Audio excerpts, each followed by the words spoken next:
Rádio Rio de Janeiro, a emissora da fraternidade, passa a apresentar Luz na Penumbra, programa que leva ao seu coração a mensagem da doutrina espírita.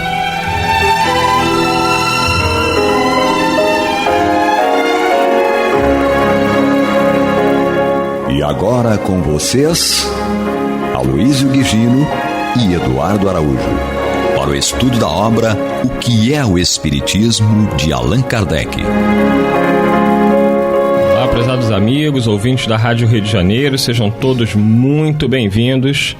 Estamos chegando para juntos estudarmos a obra O que é o Espiritismo, de Allan Kardec, comigo Eduardo Araújo, com ele... Ele sou eu, Aloísio Guigino. E é claro, ela. Quem é ela, Aloísio Guigino? Maria de Fátima Miranda. É essa trinca aqui que é danada. Maria de Fátima Miranda. Mas é muito boa. Como diria Gerson Simões Monteiro, Maria de Fátima Miranda Vasconcelos. Isso aí, nosso saudoso, mas sempre presente, Gerson Simões Monteiro. Vamos lá, vamos dar continuidade aqui ao nosso estudo do livro que é o Espiritismo. Lembrando que nós estamos no capítulo 2, que trata das noções elementares de Espiritismo, e o tópico que nós estamos estudando desse capítulo 2 agora será o Contradições. Um tópico bastante interessante e está no item 97. Vamos lá? Allan Kardec vai dizer o seguinte: as contradições que frequentemente se notam na linguagem dos espíritos não podem causar admiração senão aqueles que só possuem da ciência espírita um conhecimento incompleto, pois são a consequência da natureza mesma dos espíritos, que, como já dissemos, não sabem as coisas senão na razão de seu adiantamento, sendo que muitos podem saber menos que certos homens. E aí eu lembro que a Miranda contava, né, que nas aulinhas de evangelização muitas vezes eram vistos espíritos, né, ali acompanhando as aulinhas de evangelização infantil. Dada a dificuldade deles em compreenderem determinados assuntos, os benfeitores espirituais levavam esses companheiros desencarnados para aulinhas de evangelização, porque era uma forma deles aprenderem junto com as crianças. Impressionante, hein, Miranda? É interessante, né? Num programa anterior, nós lembramos aqui que os espíritos só falam aquilo que sabem. E eles não sabem tudo. Então, essa busca de acréscimo de conhecimento é sempre presente. Sempre presente, até nas aulas de evangelização. Pois é, porque os espíritos são os homens desencarnados, e os homens não sabem tudo, não é? Quanto mais vai se aprendendo, percebe-se que algo mais virá para somar o conhecimento e arrumar aquilo que nós pensávamos que sabíamos. Então, nós tivemos a oportunidade de tomar conhecimento desse fato primeiro, em relação a uma casa espírita lá em Campos, se eu não me engano, onde o Clóvis Tavares teria participado, que um espírito chegou na reunião mediúnica e queria agradecer uma determinada senhora. Ela evangelizava o ciclo, o tipo maternal jardim, os primeiros ciclos de infância na evangelização espírita. E ele agradecendo a ela porque foi através das aulinhas que ela elaborava para as crianças que ele teve facilidade de compreender a mensagem do Evangelho, né? Isso é muito interessante e fica de receita para todos nós, por conta da pedagogia que se coloca na elaboração das aulas de evangelização. Nós sabemos que nos primeiros ciclos a criança ela não tem maturidade para discernir, por exemplo, a ideia de Deus. Então parte do concreto para o abstrato, para que a ideia seja construída no raciocínio da criança, facilitando a compreensão. Foi isso que ele depois narrou. Perfeito. Continuando aqui a leitura, capítulo 2, item 97, segundo parágrafo. Sobre grande número de pontos, eles não emitem mais do que a sua opinião pessoal, que pode ser mais ou menos acertada, e conservar ainda um reflexo dos prejuízos terrestres de que se não despojaram. Outros forjam seus sistemas sobre aquilo que ainda não conhecem, particularmente no que diz respeito a questões científicas e à origem das coisas. Nada, pois, há de surpreendente em que nem sempre estejam de acordo. Então, os espíritos, muitas vezes, e até no livro Céu e Inferno, Kardec conversando com o espírito feliz, acho que é o Sanson. Como é que se pronuncia o nome dele, Aloysio Guigino? Sanson, então tá certo. Kardec questiona se ele ainda mantinha algumas ideias referentes a uma questão lá de estudo deles, que ele tinha umas ideias divergentes. Ele fala que não, que ele tinha refletido, né, no plano espiritual, que ele estava equivocado. Então, o espírito, quando é um espírito bom, um espírito sem ideias preconcebidas, ele não tem nenhum problema em retornar né, sobre alguma ideia, algum ponto de vista em que ele tinha o seu pensamento, mas viu que não era daquele jeito. Já alguns espíritos não, eles mantêm, até por uma questão de orgulho, mantêm alguns sistemas de ideias e continuam no plano espiritual apresentando a sua forma de pensar, sobretudo sobre assuntos mais complexos, como diz aqui Allan Kardec, a origem das coisas, né, algumas questões que para espíritos da nossa categoria ainda são um tanto inacessíveis. Nós repetimos sempre aqui que uma tendência nossa é acharmos que com a morte física e a desencarnação, o espírito liberto, ele se torna sábio ou santo. Nenhuma coisa nem outra. Ele estará numa situação com a qual ele deixou a vida física. A situação evolutiva dele é aquela que é compatível e concernente à situação de evolução que ele alcançou enquanto estava aqui. Então, é o que Kardec fala, que esses espíritos em estágios diferentes de adiantamento, eles não sabem as coisas senão na razão do seu adiantamento. Então, nos demais casos, e muitas vezes nós vamos ver, a emissão de opiniões pessoais. Todos nós temos, né, opinião. Nós temos um grupo de estudos em que é proibido dizer eu acho. Certo? Eu acho é opinião. Certo? Opinião todo mundo tem, são as mais diversas possíveis. Então, tudo aquilo que quando nós estudamos, quando nós queremos entender, nós temos que estar baseados em alguma coisa. E no nosso caso, baseados na codificação, que é o que nós estamos estudando. Então, opinião, os espíritos desencarnados, lógico, também emitem, porque eles também têm características que são inerentes à sua situação e à sua vivência e à sua bagagem evolutiva. Então nós temos que ter muito cuidado com essas coisas, porque muitas vezes surgem comunicações, principalmente com relação a questões científicas e a origem das coisas, como lembrou Eduardo, e que nós temos que ter muito cuidado.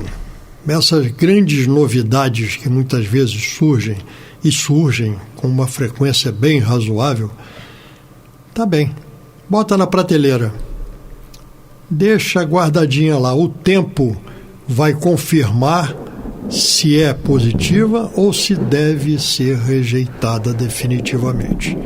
Essa é a atitude daquele sério que está estudando e que está avaliando tudo aquilo que nos chega. Kardec deixa isso muito claro para nós logo na primeira parte do Livro dos Médiuns, quando ele vai falar dos sistemas, né? Que era justamente um dos argumentos dos opositores do Espiritismo, porque não encontrava uma padronização de ideias a nível de conteúdo, todo mundo falando a mesma coisa em relação a tudo. E Kardec vai fazer essa observação sobre os sistemas lá e vai mostrar que essa dificuldade é porque os espíritos eles não conhecem tudo, e o fato de estarem desencarnados não dão a ele posse de um conhecimento que eles não elaboraram racionalmente enquanto encarnados. Ainda sobre a contradição, né, nós vemos que no Livro dos Espíritos, Kardec até vai questionar os espíritos, porque algumas vezes eles davam algumas respostas que ele entendia que aparentava uma certa contradição com o que eles ensinavam em outras ocasiões. Na questão 1014, por exemplo, de O Livro dos Espíritos, Kardec pergunta: Como se explica que espíritos cuja superioridade se revela na linguagem de que usam tenham respondido a pessoas muito sérias a respeito do inferno e do purgatório, de conformidade com as ideias correntes? Então, quer dizer, como é que pode isso, né? Se são espíritos sérios, como é que eles vão falar em inferno, purgatório? E os benfeitores respondem. Isso é uma contradição, né? Como é que eles vão ensinar uma coisa que eles sabem que não é a correta? E aí, os benfeitores responderam. É que falam uma linguagem que possa ser compreendida pelas pessoas que os interrogam. Quando estas se mostram imbuídas de certas ideias, eles evitam chocá-las muito bruscamente, a fim de não lhe ferir as convicções. Se um espírito dissesse a um muçulmano, sem precauções oratórias, que Maomé não foi um profeta, ele seria muito mal acolhido. E isso é interessante porque, na minha própria profissão como psicólogo, eu sou espírita, mas eu atendo evangélico, eu atendo católico, eu atendo ateu. Então eu tenho que adequar a minha linguagem ao que eles entendem, ao que eles compreendem. Eu não tenho como falar com eles como eu falaria com um companheiro, né, espírita, que está ali como paciente, porque ele vai me compreender se eu falar. Então eu tenho que entrar dentro do processo terapêutico, psicológico, no conhecimento da pessoa. E é o que os espíritos procuram fazer também. Isso gera uma aparente contradição, mas está aqui dada a explicação pelos próprios espíritos. Se assim não fosse, seria imediatamente rejeitada a comunicação, independente do seu conteúdo, do seu valor. Exatamente. Não seria sequer escutada. Exatamente. Então não há contradição nesse sentido. Dando continuidade aqui à leitura, para quem está chegando agora, livro que é o Espiritismo, capítulo 2, item 98, ainda no tópico Contradições. Diz Allan Kardec: espantam-se de se encontrarem comunicações contraditórias assinadas por um mesmo nome. Somente os espíritos inferiores mudam de linguagem com as circunstâncias, mas os espíritos superiores nunca se contradizem. Por pouco que esteja iniciado nos mistérios do mundo espiritual, sabe-se com que facilidade certos espíritos adotam nomes diferentes para dar mais peso às suas palavras. Disso, com segurança, se pode inferir que se duas comunicações radicalmente contraditórias no fundo trazem o mesmo nome, respeitável, uma delas é necessariamente apócrifa. Então, é uma questão lógica, Maria de Fátima Miranda. Pois é. Um espírito que num determinado momento ele traz valores, não é, coerentes com o bem, e num outro ele vai falar de coisas totalmente contrárias e traz o mesmo nome, como ele disse aqui. Ou está havendo uma dificuldade do médio, está projetando, misturando parte da comunicação com o próprio animismo, né? Que pode acontecer também. Às vezes trata-se do mesmo espírito, mas o médio que está ali começou a misturar o achismo dele com o conteúdo da mensagem. Certa vez um companheiro chegou para mim e falou assim: tem um livro aqui com mensagens de André Luiz. Eu falei: qual é o médio? Ele falou: fulano de tal. Eu falei: olha, com todo respeito, eu conheço o André Luiz pelo Chico. Pode ser que esse aí, né, seja outro André Luiz, né? Não existe só um André Luiz no mundo espiritual. Mas os conceitos que você está me falando aí são um pouco estranhos, né? Não é o mesmo que diz André Luiz através de Chico Xavier. Então a hipótese ou é um outro espírito que se chama André Luiz, ou é um espírito que está querendo usar o nome de André Luiz para querer impor algumas ideias. Mas dá respaldo. Com todo respeito, né? A leitura é livre e você tem que conhecer as obras de Kardec, tem que conhecer as obras do espírito André Luiz através do Chico para poder fazer uma diferenciação e verificar se é o mesmo espírito, né, se se trata do mesmo espírito ou não. Aloísio Guigino. Essa questão da identidade dos espíritos é uma, conforme já alertou Kardec aqui no início desse tópico, é uma grande dificuldade para o espiritismo prático. Então, é muito importante que nós tenhamos sempre uma comparação, uma referência. Quando nós estamos lidando com um determinado espírito, ele vai se comunicar de uma forma compatível e com aquilo que ele traz como uma linha de conduta, uma linha de estágio evolutivo em que ele se encontra. E não nas idas e vindas, altos e baixos, afirmando e negando. Não, aí tem alguma coisa errada. E é o que ele coloca aqui, o que Eduardo acabou de colocar, quando um espírito se identifica com um nome tal e mais adiante outros se identificam com aquele mesmo nome, mas com comunicações contraditórias, uma das duas é falsa. Sim. Pelo menos uma das duas. Sim. Então é sempre, conforme dissemos, uma dificuldade que nós temos, né, nessa identificação, e logicamente não devemos adotar nenhuma comunicação apenas pelo nome que está ali assinado. Tem um fato muito interessante, eu já citei aqui, mas vale a pena repetir. Num centro espírita, numa mesa mediúnica, certo? Em que se comunica um espírito com uma comunicação muito bonitinha, simples, mas profunda, e no final ele se identifica como Francisco. Tá?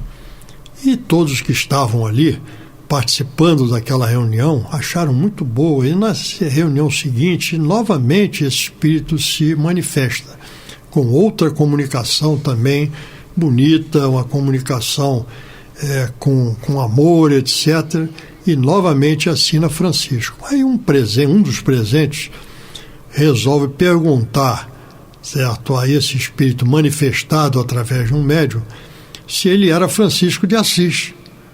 Certo? E o espírito, respondendo, disse que não.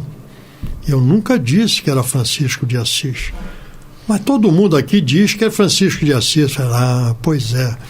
É que eles me receberam tão bem, me trataram tão bem, achando que eu era Francisco de Assis, que eu não neguei, certo? Mas nunca afirmei que era Francisco de Assis. Então nós vemos essas possibilidades, essas particularidades que nós temos que ter muita atenção, porque muitas vezes não é nem o espírito que se denomina A ou B.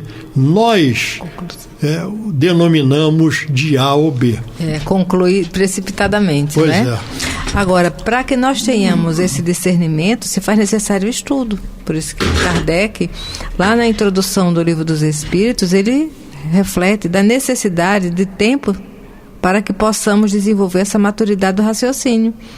Se nós não gostamos de estudar, não passamos pelo crivo da razão, não observamos atentamente aquilo que nos chega a nível de compreensão da doutrina, nós não vamos também desenvolvendo essa cuidade mental, nem o hábito de fazer esse critério na avaliação. Vamos lá, então? Vamos nós. 99? Item 99. Então, capítulo 2, item 99. Dois meios podem servir para fixar as ideias sobre as questões duvidosas. O primeiro é submeter todas as comunicações ao exame severo da razão, do bom senso e da lógica. É uma recomendação que fazem todos os bons espíritos. Abstém-se de fazê-la os maus, pois sabem não ter senão a perder com esse exame sério, pelo que evitam discussão e querem ser cridos sob palavra. O segundo critério da verdade está na concordância do ensino. Quando o mesmo princípio é ensinado em muitos pontos diferentes, por diferentes espíritos e médiuns estranhos uns aos outros e isentos de idênticas influências, pode-se concluir que ele está mais próximo da verdade do que aquele que emana de uma só fonte e é contradito pela maioria. Então, aí, mais uma vez, Kardec dá dicas, né, de como a gente pode verificar se uma mensagem é verdadeira ou não. Então, os espíritos recomendam que a gente submeta a uma análise séria, criteriosa da mensagem, e também faça uma comparação se essa mensagem está coerente com outras mensagens que chegam por diferentes espíritos através de diferentes médios, que é o método da concordância universal.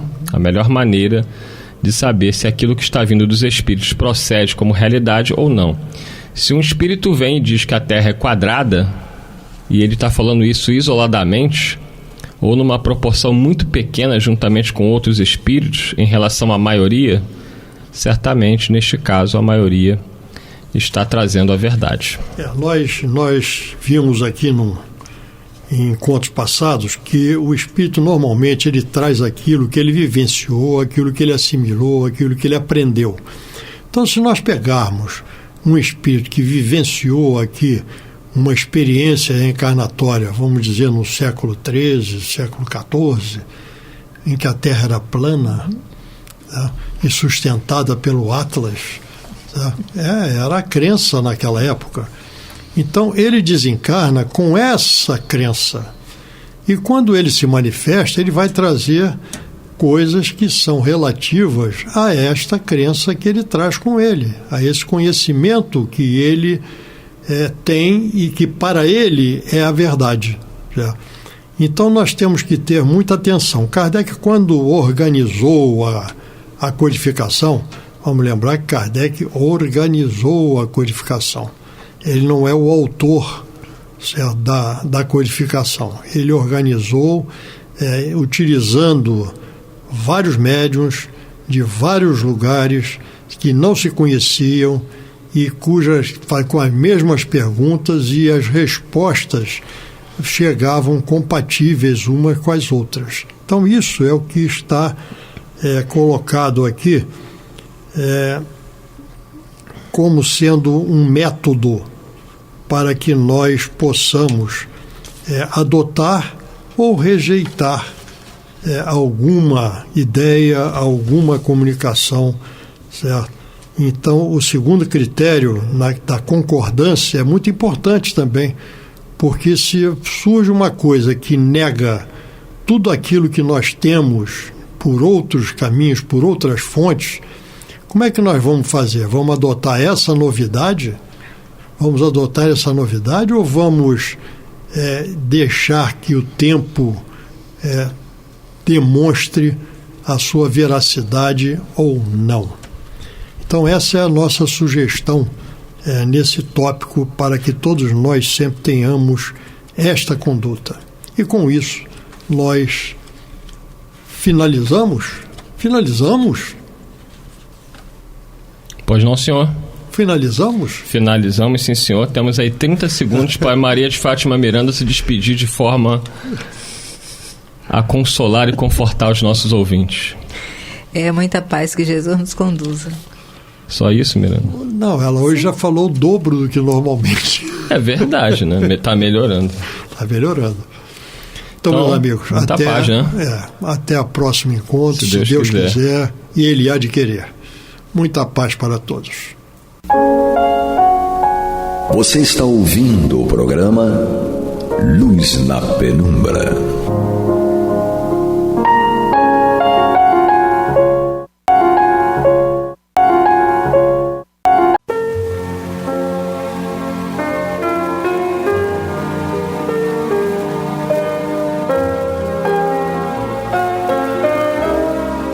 Rádio Rio de Janeiro está levando ao seu lar e ao seu coração a mensagem consoladora da doutrina espírita, através do programa Luz na Penumbra. E agora com vocês, Bill Fabiano e Renato Souza, para comentar os textos da Revista Espírita de Allan Kardec no período de 1859 a 1869. Olá, queridos irmãos e irmãs da Rádio Rio de Janeiro. Estamos juntos mais uma vez aqui para mais um programa Luz na Penumbra, Revista Espírita, o ano de 1859. Eu e meu parceiro Renato Souza, para darmos continuidade ao nosso estudo, ainda em janeiro. Estamos em janeiro ainda, Renato? Pois é, vai demorar um pouquinho, né? Olá a todos. Estamos aqui nós, né? Eu, você e Pablo. na técnica, sempre dando suporte melhor do que tudo, né? Enfim, sem dúvida. Para nos colocar aqui, né? Sem dúvida. Esse trio aí sensacional. Ainda não temos esse know-how aí de, né, mexer nas duas coisas ao mesmo tempo, né? Quem sabe, um dia a gente chega lá, né? Quem sabe, Quarteto Fantástico, é um homem elástico, né? A gente vai lá e chega o cara. Não, sempre precisamos, sempre uma equipe, né, Pablo? Isso, Renato, com certeza. Sempre uma equipe, todos nós precisamos uns dos outros. E assim, essa interação é que faz com que a doutrina nos mostre, né, o quão importante é esse interrelacionamento, né? O Pablo mexe na técnica, a gente está aqui aos microfones, enfim, tem os livros que foram trazidos também por outras pessoas, enfim, esse interrelacionamento é sempre importante. Trabalho sempre em conjunto, nunca de um só. Exatamente. E vamos dar continuidade aqui, a gente falava no último programa, conversas familiares de além-túmulo, não é isso, Renato? Exatamente. Olha, eu vou ver se eu consigo falar de novo aqui o nome do indivíduo aqui, Chaldruc, Dúclus e Diógenes. Sim. Nós já fizemos algumas perguntas aqui, já lemos algumas perguntas, e hoje a gente vai dar início, Renato vai dar início na pergunta 10. Quais as vossas ocupações pessoais e onde passais o tempo? Exatamente. E a resposta que o Kardec obteve, né, do Dúclus foi a seguinte: percorro mundos melhores e me instruo. Ali há muitas boas almas que nos revelam a ciência celeste dos espíritos. Interessante ele falar da oportunidade que ele tem de percorrer mundos, e é importante a gente ressaltar aqui que são mundos que estão de acordo com a capacidade dele, né? Com o nível em que ele já chegou. Com as limitações perispirituais. Isso, também, com todas as limitações às quais ele ainda carrega, mas já pode vislumbrar, sim, estar em alguns lugares e absorvendo informações e absorvendo novos conhecimentos, não é isso? Sim, sim. A gente tem, dentro da própria doutrina, a gente tem alguns casos, né? Casos, provavelmente há mais, mas que eu me lembro aqui, né, Renato, Maria João de Deus, no livro La Cartas de uma Morta, que vai ter com o povo lá de Marte. Isso até tem uma controvérsia, né? Porque Kardec, no Livro dos Espíritos, coloca Marte como um planeta, enfim, ainda um pouco não avançado, mas aí em Cartas de uma Morta já mostra um planeta bem mais adiantado do que a gente, enfim. E também tem Humberto de Campos, também, agora eu não lembro o livro do Humberto de Campos, que ele fala também de uma visita que ele faz, logicamente guiada, uma visita guiada, né? Vale destacar isso, a Marte também, trazendo o Marte como um planeta muito mais evoluído do que nós, em termos morais, em termos tecnológicos, com uma vida não material, como a matéria que a gente está acostumado, logicamente, né? Uma matéria mais quintessenciada, né? Enfim. Sim. É importante a gente ressaltar que essa comparação entre um mundo mais adiantado e outro menos adiantado, em relação a quê? A que parâmetro que eles estavam se referindo?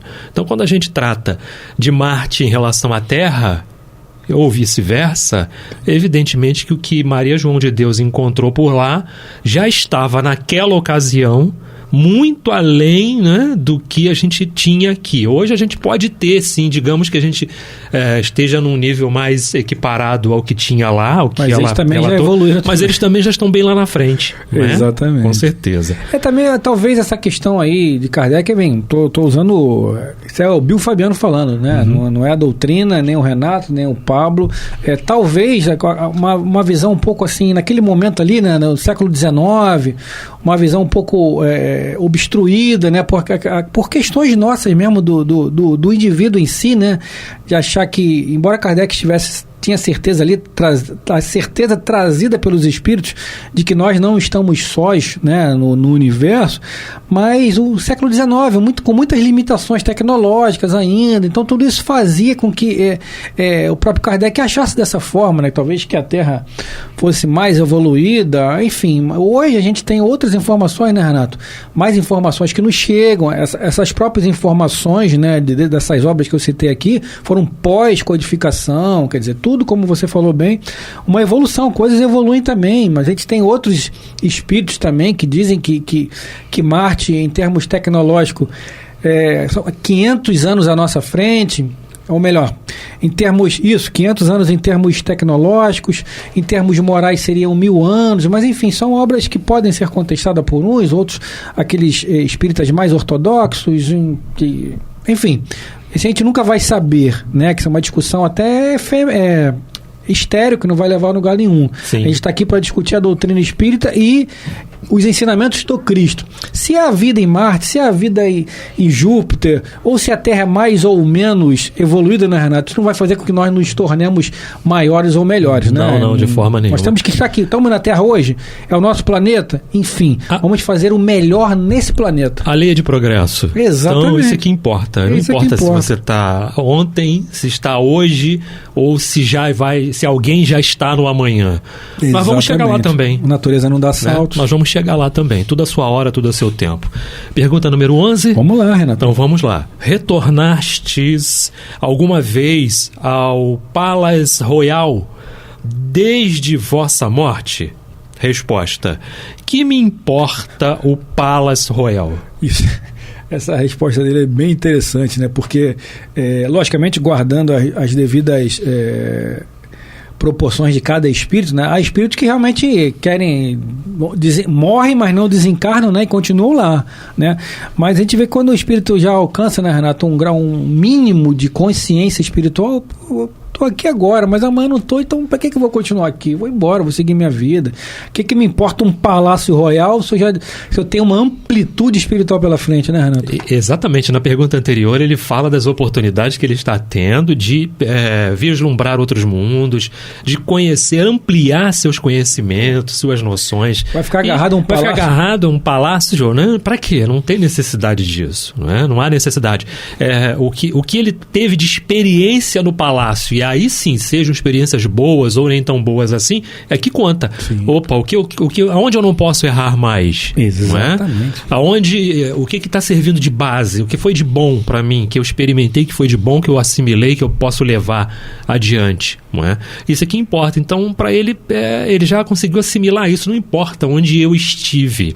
Da mesma forma como amanhã não vai importar tanto, as pessoas questionam, fazem muito questionamento, se Chico era o Kardec, etc. Então, o que importa, né? Enfim, não importa. Passou, ele fez a obra que tinha que ser feita, começou já com meio século de vida, inclusive, não é isso? E deu continuidade ao que tinha que ser feito. Veio o Chico, o próprio Chico disse o que importa isso. Exatamente. Não importa. Importa foi o que foi deixado. Não se foi Kardec ou se é Kardec, né? Não tem relevância alguma. Né? Hoje ele é o Chico e pronto. Exatamente. Né? Isso que importa. Todos os dois nomes fizeram, a despeito de serem o mesmo espírito ou não, todos os dois nomes fizeram história dentro da, não digo nem da doutrina, dentro da história da humanidade, né? Que a doutrina não é espírita, a doutrina é da humanidade. São referências, né? Sim. São referências. E ele dá um exemplo muito bom, que é justamente o desprendimento das coisas materiais. Esse é um ponto importantíssimo, né? Sim, então, com certeza. Número 12. Pergunta número 12 é assim: entre as pessoas que estão aqui, reconheceis as que conhecestes nas vossas peregrinações ao Palace Royal? Resposta: como não o faria? Não é? É a demonstração de que ele não perde a consciência dele, sim, né? Não ganha amnésia, né? Depois do desencarne, né? Sim, com certeza. E continua lá, né?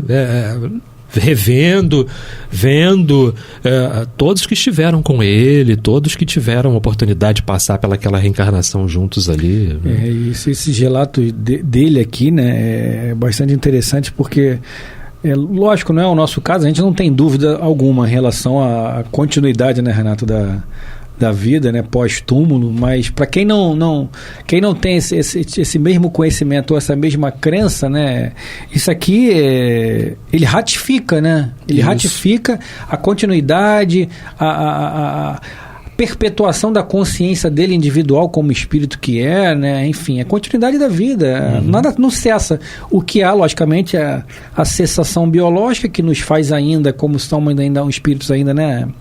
muito aquém do necessário, né, Renato? Sim. Lógico que a gente sente falta dos nossos entes, a gente vai sentir quando estiver do outro lado daqueles que ficaram aqui, isso é natural, diante da nossa pequenez ainda.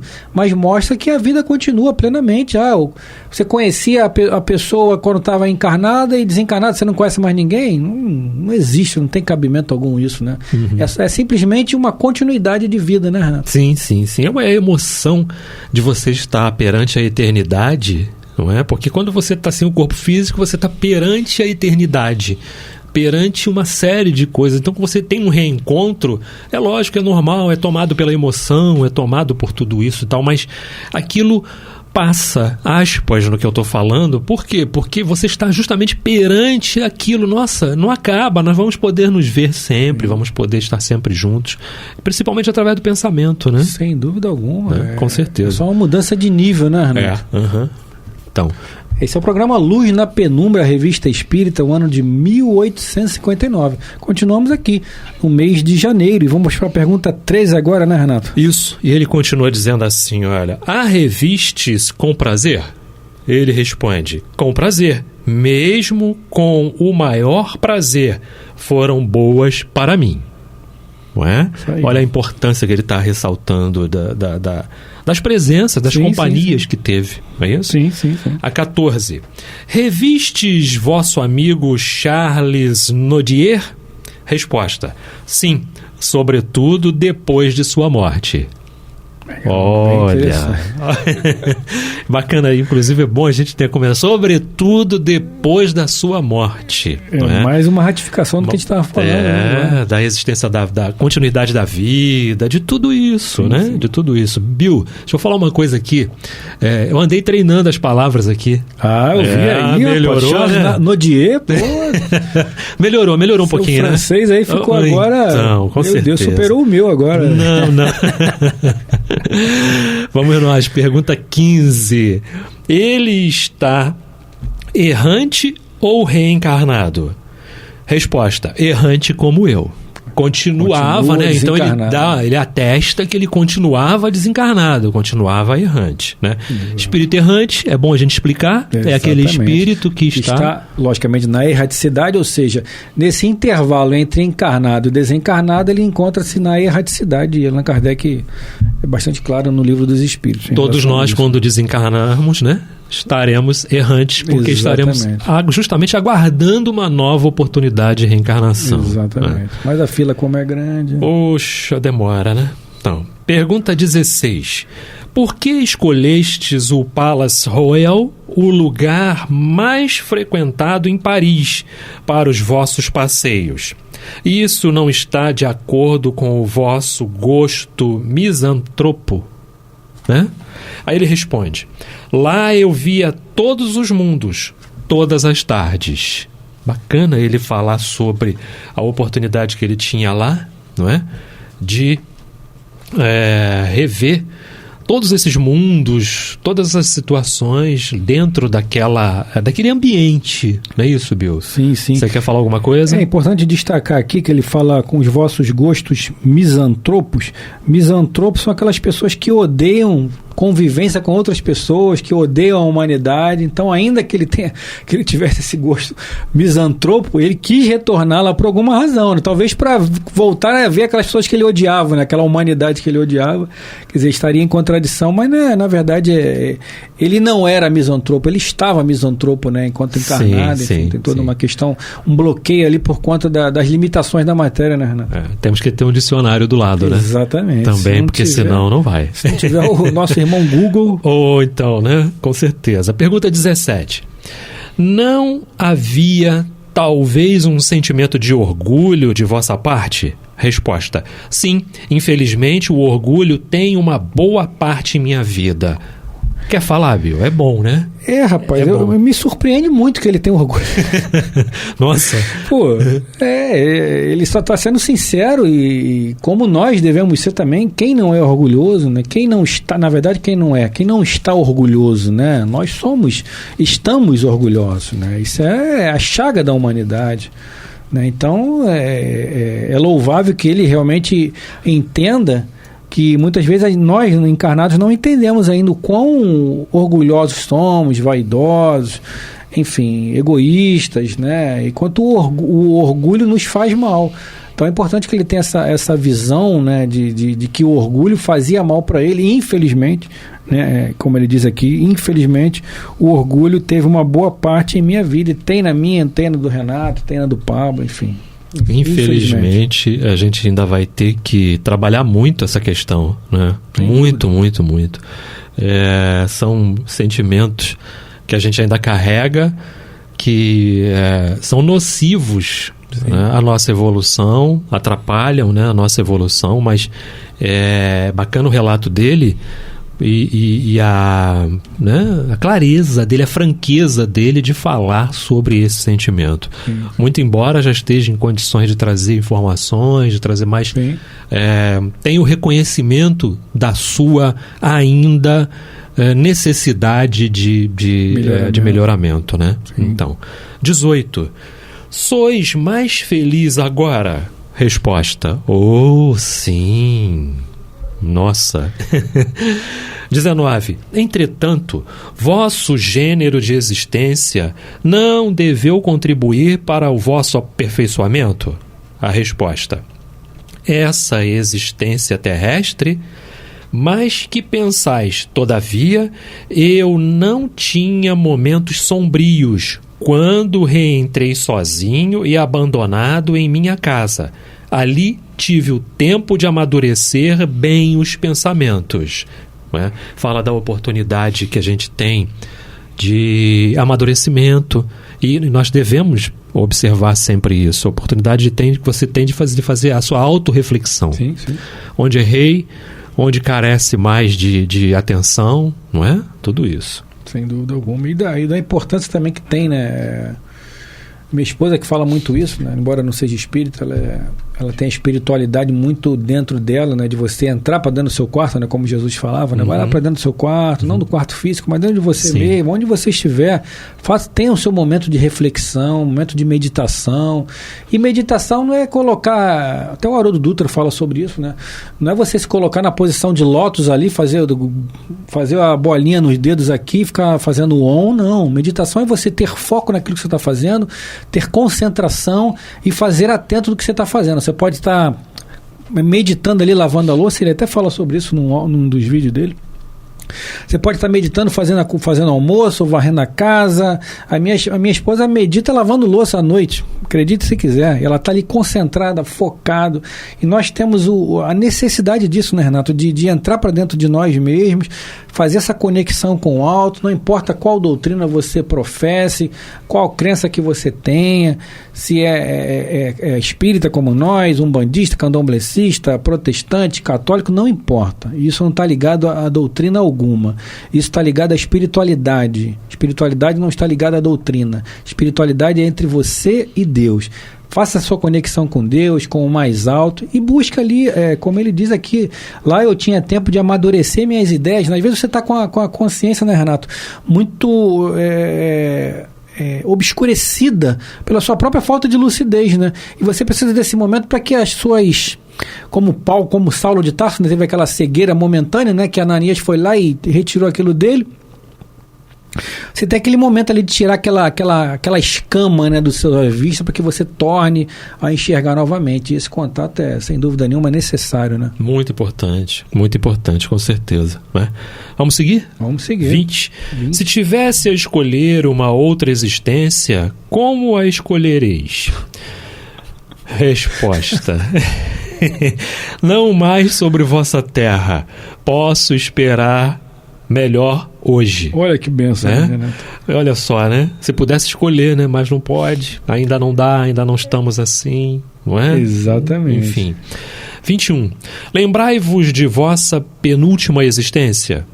Sim, e de outras também. Aí a gente tem que lembrar que, de acordo com a evolução do espírito, vai lhe ser também mostrado, né, e dado o direito dele rever algumas experiências. Outras, porque nós não temos condições psíquicas, né, para poder encararmos o que fizemos no passado. Exatamente. Então, graças a Deus, nem tudo nos pode ser lembrado, né? Ainda bem. Exato. 22. onde tivestes essas existências? Resposta: sobre a terra e em outros mundos. 23. E a penúltima? Sobre a terra. Então ele frisa muito bem a penúltima, Isso. né? A penúltima. 24.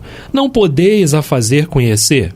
Resposta: não o posso. Era uma existência obscura e oculta. Então, né? Nem ele tem a permissão Exatamente. de falar, tá? Exatamente. 25. Sem nos revelar essa existência, podereis nos dizer qual relação havia com a que conhecemos?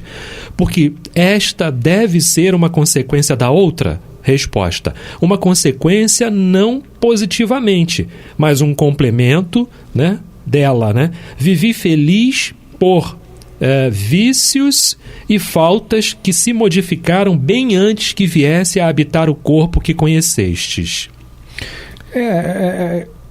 Eu gostaria até de voltar um pouquinho quando ele fala aqui, quando o Kardec pergunta se podeis torná-la conhecida, ele diz, não posso, que era uma existência obscura e oculta. E lá mais atrás ainda, se não me engano, na 22, ele diz que houve existências na Terra e em outros mundos. A gente já pode denotar que eram mundos ainda mais inferiores que a da Terra, né? Quer dizer, Sim. essa trajetória dele já é muito antiga, né, Renato? Bem lá de trás. E a Terra é o melhor dos mundos. Melhor dos mundos. É o melhor dos mundos até então para ele, né? Foi a melhor que ele teve ali naquele momento. Em relação às outras, foi a melhor que ele teve. E a última pergunta, né, 26. Podemos fazer alguma coisa que vos seja útil ou agradável? Resposta: ai de mim, pouco estou bem acima da terra hoje. E aí? Exatamente. Né? Pouco estou bem acima da terra hoje. Com as limitações com dele. Todas né? as limitações e tudo. Não querer voltar à terra, a gente seguiu 4 perguntas, porque os assuntos têm muita relação. Sim. O que a gente tem, o que a gente vai conseguindo angariar de benefício ainda é pouco. Sim. Então vai nos dando direito a ficar um pouquinho, um degrau apenas acima, foi o que você falou, não dá saltos. Não vamos saltar daqui do primeiro para o 20º, não é assim, né, Bill? E a gente entende que ele é um espírito ainda que está ainda, né, buscando, né, Renato, amadurecimento espiritual. Então ele não gostaria de retornar à Terra. Sim, né? Sim. Assim como hoje também a gente pensa, caramba, tô doido para me livrar dos círculos ou dos ciclos das reencarnações aqui nesse planeta, né? Sombrio. Aí a gente olha mais acima, a gente vê Bezerra de Menezes, né? Isso. Tendo aquele recado de Maria através de Celina: Bezerra, você já pode galgar mundos mais nobres. E o que Bezerra diz? Não, vou ficar por aqui. Enquanto tiver um irmão meu precisando, né? Exatamente. É bacana isso. Aí a diferença de espíritos, né? E você me fez lembrar de Mateus 4,19, onde ele diz assim, reproduzindo as palavras de Jesus: vinde, pois, a mim que te farei pescadores de homens. Exatamente. Ou seja, justamente isso que a gente vinha falando, de todo o trabalho da caridade, do bem, não é?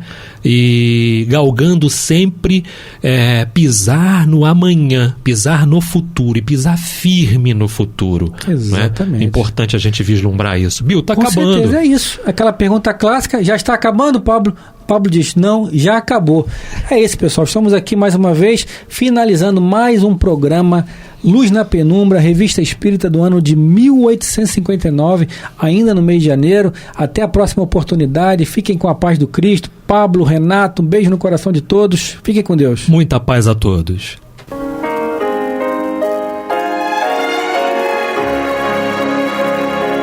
E vamos ouvir agora a prece de encerramento de nosso programa, na voz de Geraldo de Aquino. Jesus, dá-nos coragem para a luta, piedade para os insultos e misericórdia para as injustiças e ingratidões. Limpa nossa alma de inveja e ambições mesquinhas, de ódio e de vingança o nosso caminho. E que dentro em pouco, ao recolher-nos de novo ao calor do nosso leito, para que o sono nos dê a paz e o esquecimento das tristezas humanas, possamos sentir, Senhor, no mais íntimo de nosso ser, a doçura indefinível do Teu amor, e a grandeza incomparável da tua divina presença. Que assim seja.